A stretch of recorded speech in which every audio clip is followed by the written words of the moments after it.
15 septembre 1935. Il y a à peine un an qu'Adolf Hitler est en possession de la totalité des pouvoirs en Allemagne. À Nuremberg, le congrès du parti nazi est baptisé Triomphe de la volonté. Quoi que tu ordonnes, ô Führer, nous l'accomplirons, psalmodient des dizaines de milliers de nazis rassemblés. Le fanatisme est la seule forme de volonté qui puisse être insufflée aux faibles et aux timides, écrivait Friedrich Nietzsche. Le hurlement remplace désormais la parole, le verbe aboie et règne.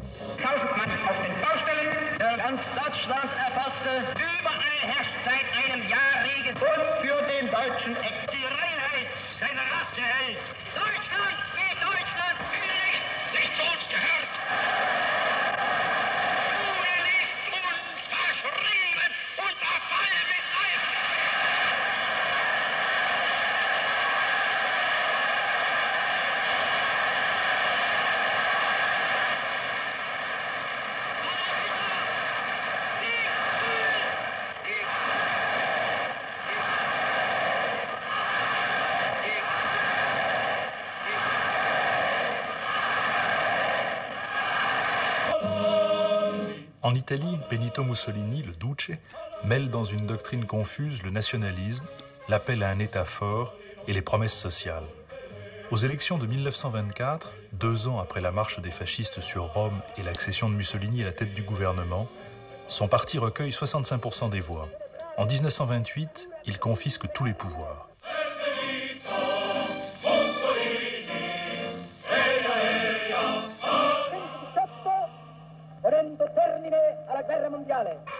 Beaucoup des batailles économiques livrées par Mussolini sont gagnées.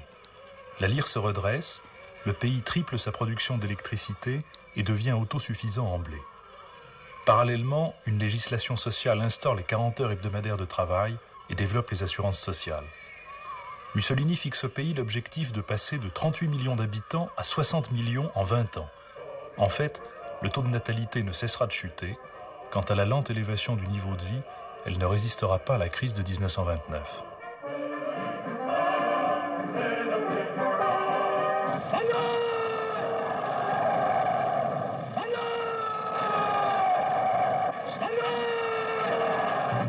Au Japon, plus touché qu'aucun autre pays par la fermeture des marchés mondiaux, l'expansion territoriale ne restera pas longtemps une doctrine ou un sujet de débat. En 1931, l'Empire du Soleil Levant lance ses troupes sur l'Empire du Milieu et ampute la Chine de la Mandchourie. En un week-end, 50 000 Chinois sont exécutés. Les enfants sont jetés sur les baïonnettes, les hommes et les femmes sont enterrés vivants.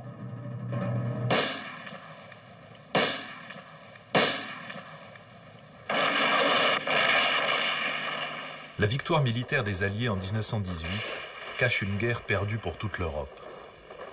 L'économiste anglais John Keynes a écrit du traité de Versailles qu'il instaurait une paix carthaginoise, édifiée sur l'hypocrisie, et qu'il constituait un défi à la justice, à la pitié et au bon sens. Autour d'une Allemagne humiliée et amputée, et d'une Autriche-Hongrie démantelée, ce traité a en effet morcelé l'Europe en petites nations fragiles, apeurées par la menace soviétique, cherchant un protecteur fort et abritant pour la plupart des minorités allemandes.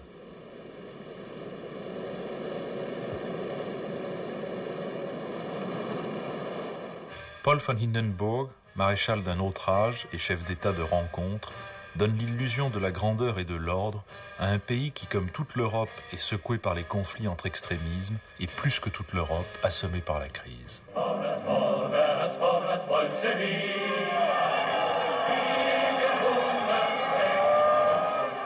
Le nombre des chômeurs triple entre 1929 et 1933. Il représente 35% de la population active et 6 millions d'individus. Les salaires baissent en moyenne de 35%. La miche de pain s'achète en milliards.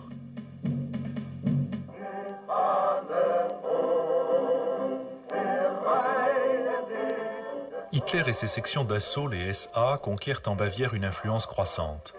Le putsch qu'ils tentent à Munich en novembre 1923 échoue dans la confusion, comme de nombreuses autres tentatives qui secouent l'Allemagne de cette époque.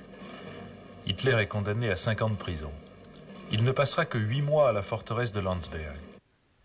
En prison, il écrira Mein Kampf, un livre dont un historien anglais a écrit qu'il fait songer à une monstrueuse statue barbare, expression d'une force gigantesque et d'un esprit sauvage qui se dressent au milieu de détritus de tout le déchet intellectuel des siècles passés. En 1926, le mouvement nazi rassemble 27 000 adhérents. En 1930, il passe avec 18% des voix de 12 à 106 députés qui se présentent au Parlement en uniforme. Aux élections présidentielles de 1932, Hitler recueille 30% des voix. Aux législatives qui suivent, les nazis représentent 37% de l'électorat. La faiblesse et les divisions des partis de droite et du centre-droit font du parti nazi le pivot d'une majorité nouvelle. Le 30 janvier 1933, Hitler est nommé chancelier par Hindenburg. Quelques mois plus tôt, le vieux maréchal jurait qu'il ne ferait même pas du leader nazi un sous-secrétaire d'État au poste. À la veille des élections de mars 1933, le Reichstag, le Parlement, est incendié. On arrête un jeune homme marginal et faible d'esprit, van der Lubbe. Une commission internationale d'enquête établira que ce sont les partisans du nouveau chancelier Adolf Hitler qui sont les véritables responsables de l'incendie. Mais Hitler a déjà fait procéder à des arrestations massives d'opposants. Les nazis remportent les élections législatives avec 43% des voix. Les persécutions commencent et les camps de concentration s'ouvrent, et d'abord pour les Juifs.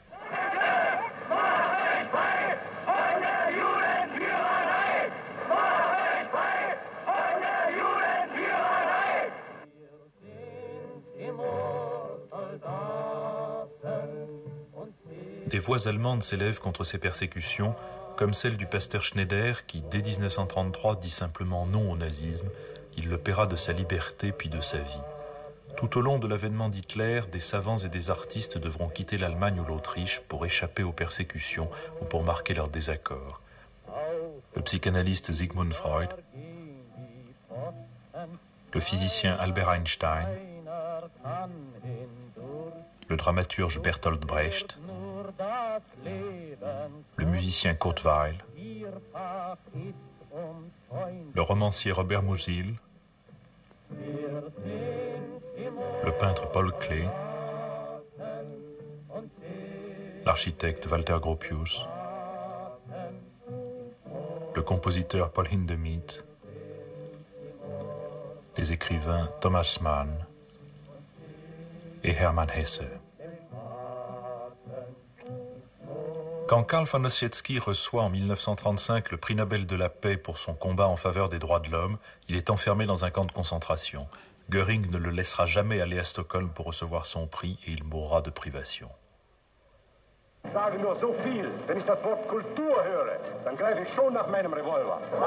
Quand j'entends le mot culture, déclare Baldur von Schirach, je sors mon revolver.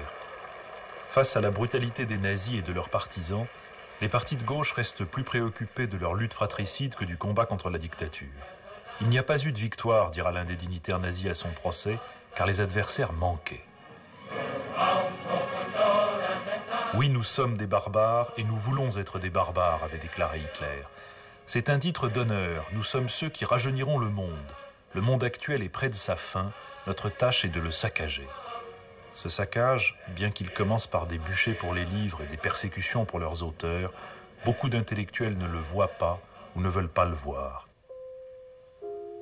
Le poète Gottfried Benn écrit à Klaus Mann « Je me déclare tout à fait favorable au nouvel État parce que j'y vois mon peuple s'ouvrir des voies nouvelles.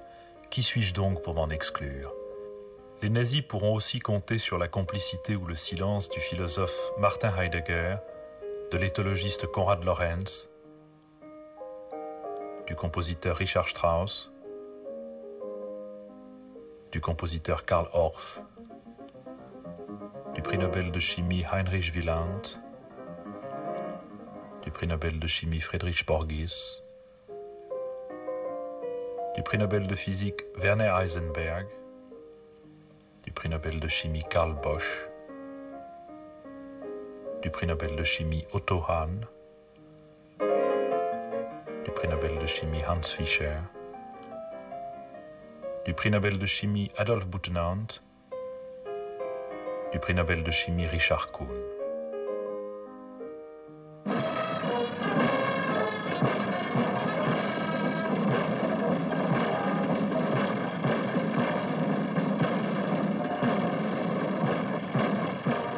Dès l'âge de 10 ans, les jeunesses du peuple et les jeunesses hitlériennes assurent l'organisation des loisirs des enfants et des adolescents et leur endoctrinement national-socialiste.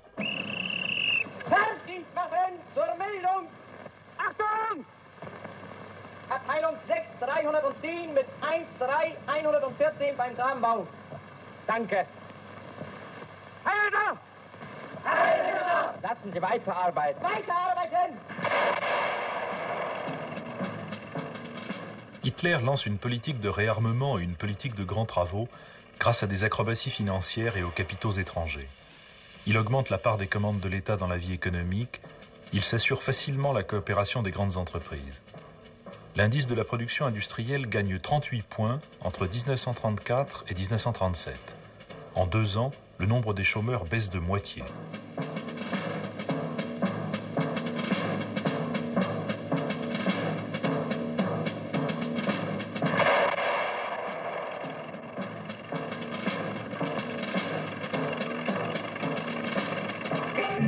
Dans ce contexte victorieux, l'impatience de Röhm et de ceux qui avec lui réclament une deuxième révolution et une armée populaire composée des SA et des SS conduit les généraux de la vieille armée allemande à menacer Hitler. Dans la nuit du 30 juin 1934, la nuit des longs couteaux, le Führer fait assassiner son vieux compagnon Röhm et 2000 des SA. Hindenburg meurt. Hitler décide de cumuler les fonctions de président de la République et de chancelier sous le nom de Führer du Reich.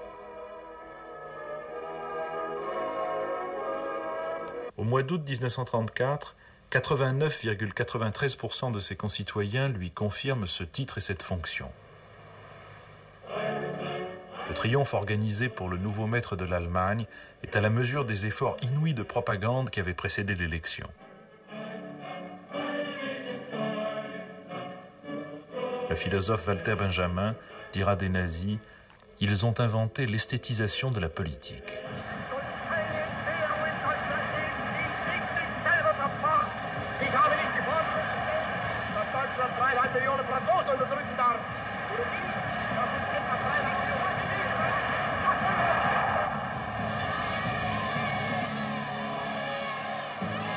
Désormais, et conformément à son programme, Hitler maîtrise entièrement une Allemagne qu'il peut lancer à la conquête de l'Europe. Göring est chargé d'un plan de 4 ans permettant de doter la Reichswehr d'un matériel offensif. Progressivement, la part du budget militaire atteint 50% du budget de l'État et représente le quart du produit national. En violation du traité de Versailles, des armements modernes et d'une très grande qualité, notamment des avions et des chars, sortent à une cadence accélérée des usines allemandes. La Société des Nations émet une condamnation sans sanction et Hitler baptise l'opération de réarmement « Programme de défense ». 7 mars 1936. L'armée allemande entre en Rhénanie en violation du traité de Versailles. Hitler a donné l'ordre à ses troupes de se retirer si la France et la Grande-Bretagne s'opposent à leur mouvement. Mais les Alliés laissent passer l'occasion et la Société des Nations émet une protestation de pure forme. Fort de ce succès, Hitler provoque de nouvelles élections. Il obtient 99% des suffrages exprimés. Août 1936, les 11e Jeux Olympiques ouverts à Berlin sont l'occasion d'une formidable opération de relations publiques montée par Goebbels. Les panneaux antisémites sont retirés des rues. Lors de la cérémonie d'ouverture, des athlètes américains, autrichiens, bulgares, italiens et français saluent Hitler du salut nazi. Le président du Comité international olympique, Henri de Baillet-Latour, déclare « Les Jeux olympiques peuvent se dérouler ici sans aucune difficulté politique, dans une atmosphère de sympathie généreuse. »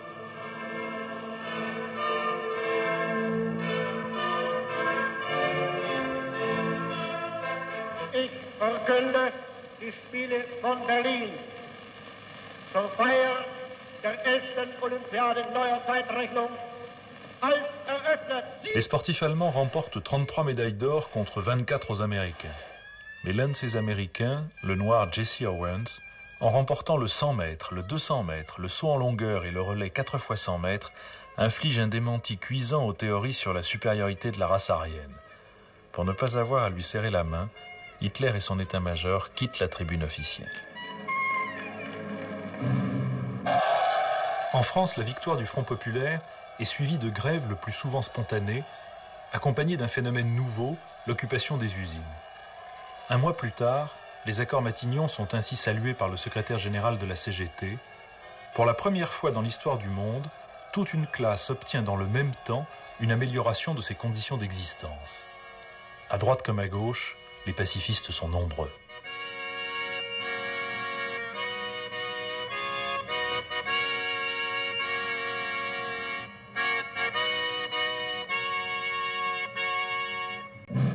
Viva España! Viva España! Viva España! 18 juillet 1936. Les régiments marocains de l'armée espagnole, la Légion étrangère et les unités de Barcelone se soulèvent contre le gouvernement républicain. À l'initiative du gouvernement français, les pays européens proclament leur neutralité et décident d'un embargo sur les armes à destination de l'Espagne.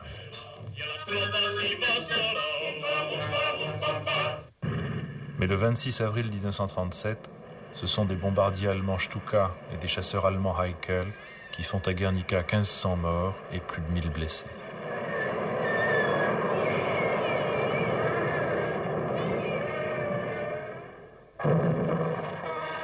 Septembre 1937. Mussolini, qui s'était jusque-là distingué d'Hitler sur les questions de politique européenne, se rend à Berlin et célèbre dans le plus grand faste son identité complète de vue avec le Führer.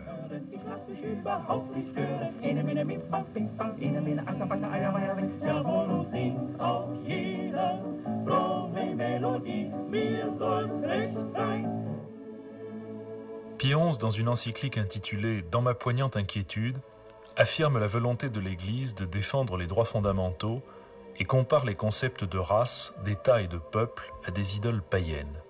La diffusion de son encyclique est interdite en Allemagne et ses exemplaires sont brûlés par la Gestapo.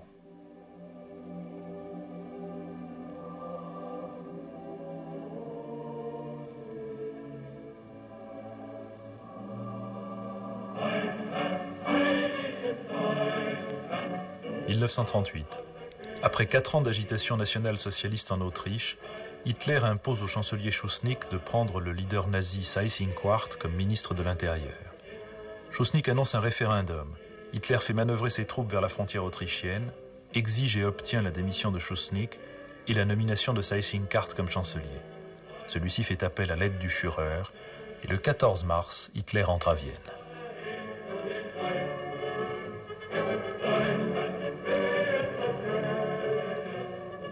L'Allemagne n'a ni le désir ni l'intention de s'immiscer dans les affaires intérieures de l'Autriche, ni de l'annexer ou d'en proclamer son rattachement. Adolf Hitler, 21 mai 1935.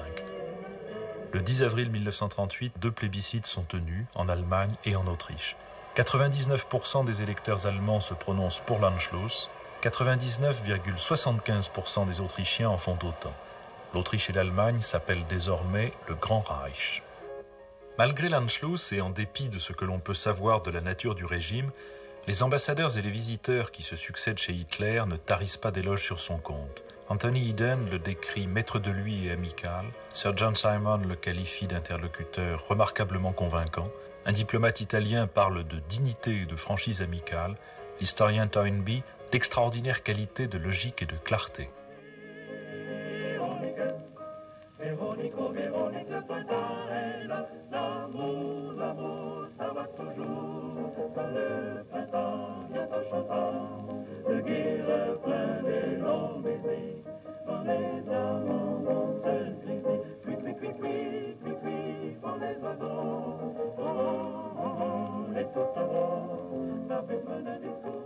« 1938. En Tchécoslovaquie, la question de la minorité allemande des Sudètes a pris une allure de plus en plus violente.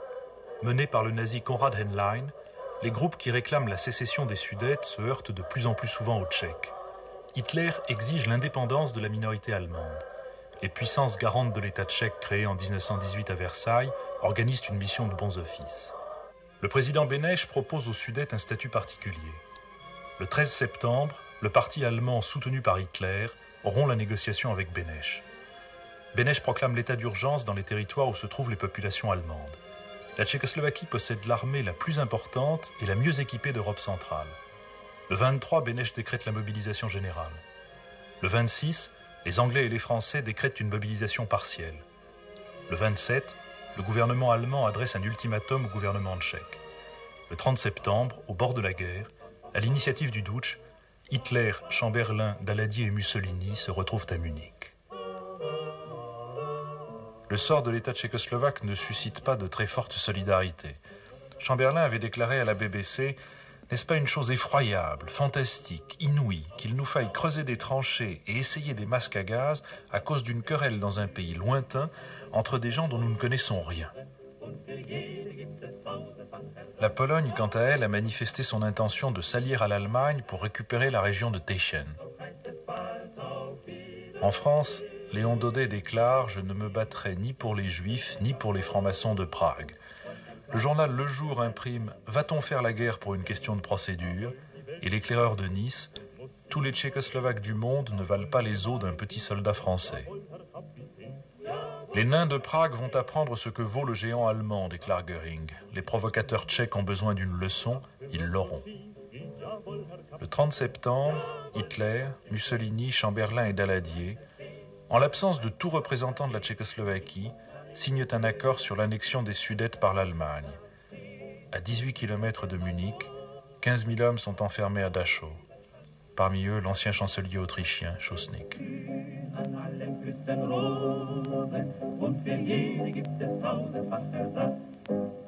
Jamais conquérant n'est rentré avec des lauriers si nobles que ceux gagnés par Chamberlain à Munich, écrit le Times. Another talk with the German Chancellor, Herr Hitler. And here is the paper which bears his name upon it as well as mine. We regard the agreement signed last night and the Anglo-German naval agreement as symbolic of the desire of our two peoples never to go to war with one another again. Entre la guerre et le déshonneur, réplique Winston Churchill, vous avez choisi le déshonneur et vous allez avoir la guerre. Daladier s'attendait à être conspué par la foule à son retour au Bourget. Il est acclamé comme un sauveur. Léon Blum écrit « Je suis partagé entre un lâche soulagement et la honte ». Et Henri de Monterland, la France est rendue à la belote et à Tinor aussi. Sur le demi-cadavre d'une nation trahie, sur les demi-cadavres de leur honneur, de leur dignité, de leur sécurité, des hommes par millions dansent la danse de Saint-Guy de la paix. Le 1er octobre, les troupes allemandes occupent les Sudètes. Le 6, les Slovaques font sécession. Les minorités d'origine hongroise et roumaine menacent d'en faire autant, le pays est au bord de l'éclatement. En mars 1939, le président Hácha, qui a succédé à Beneš, convoqué à Berlin, demande le protectorat allemand.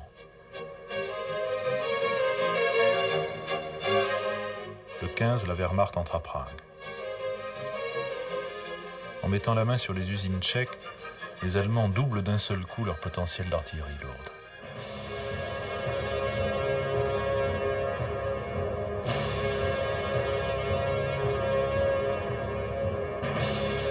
J'ai assuré et je répète ici que pour l'Allemagne, il n'y a plus de problèmes territoriaux. J'ai affirmé que je n'étais plus intéressé par les États tchèques et cela je le garantis. Adolf Hitler, 26 septembre 1938. Le général Fauché, chef de la mission militaire française à Prague, pour sauver l'honneur, envoie sa démission au ministre de la Guerre et demande la nationalité tchèque.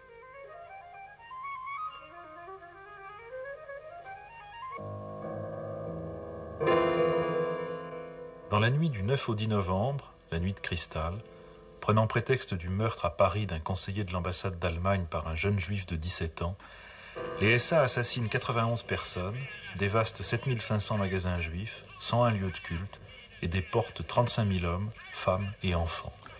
L'antisémitisme, déclarait Hitler à l'un de ses proches, est la seule forme de pornographie autorisée dans le Troisième Reich.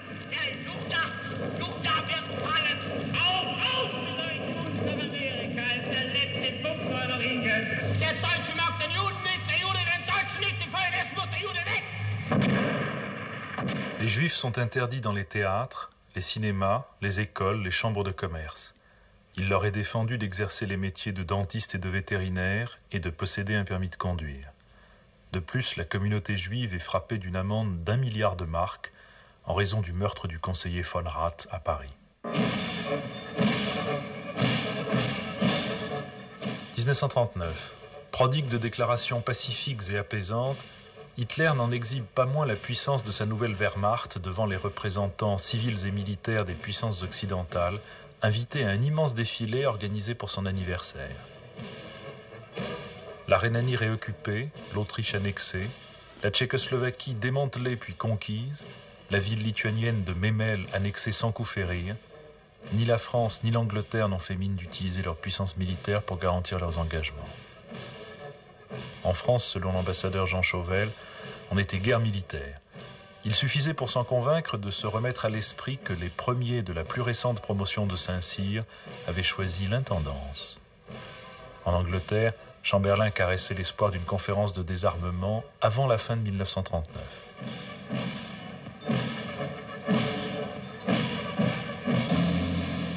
Cependant, Hitler, estimant faire preuve de modération, exige de la Pologne qu'elle accepte que Danzig redevienne allemand et que l'Allemagne puisse librement traverser le corridor établi en 1918. Utilisant la même tactique que pour la Tchécoslovaquie, Hitler fait réclamer par les nationaux-socialistes de Danzig leur rattachement à l'Allemagne.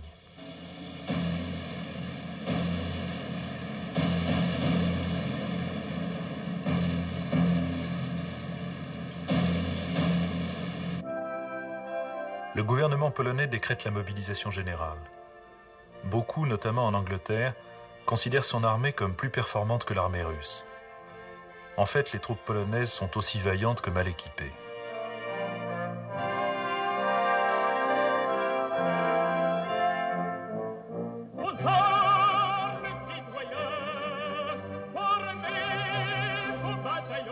« 2 septembre 1939, la France mobilise. La victoire de son armée en 1918 avait conféré à ses troupes une réputation de quasi-invincibilité, admise par ses alliés comme par ses adversaires. Cette fois, Chamberlain n'est pas dupe. La Grande-Bretagne mobilise. Mais si l'Empire britannique regroupe 450 millions d'habitants, son armée est peu importante et faiblement équipée en matériel moderne. Le président Roosevelt réclame le respect de l'indépendance de la Pologne. Hitler le rassure avec ironie, énumérant devant ses fidèles la liste des pays que l'Allemagne ne compte pas envahir, depuis le Royaume-Uni jusqu'à l'Égypte et la Palestine. Niederlande, Belgien, Großbritannien, Irland, Frankreich, Portugal, Spanien, die Schweiz, Liechtenstein, Luxemburg, Polen, Ungarn, Rumänien, Jugoslawien, Russland, Bulgarien, Türkei, Irak, Arabien, Syrien, Palästina, Ägypten.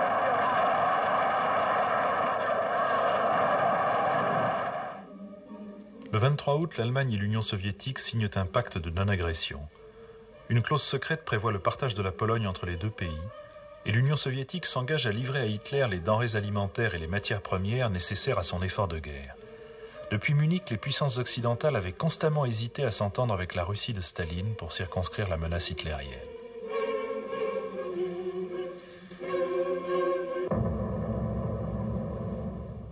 Le 1er septembre, à 5h30 du matin, 275 avions, 70 divisions allemandes, dont 6 blindés, 4 mécaniques, 4 motorisés, sont lancés sur la Pologne. Hitler leur a donné pour mot d'ordre « Soyez sans merci ».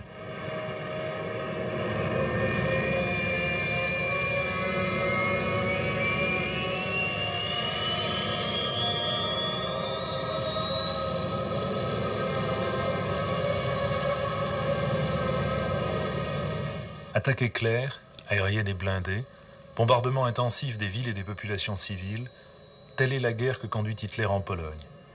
Il ne restera pas à Varsovie une maison qui n'en porte les traces.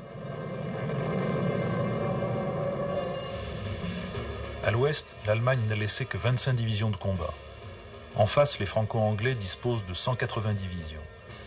Mais bien que le 3 septembre, l'Angleterre et la France aient déclaré la guerre à l'Allemagne, ces divisions resteront pratiquement l'arme au pied. Lorsqu'il évoquera ses journées devant ses juges, le maréchal Keitel dira « Nous avons eu chaud ».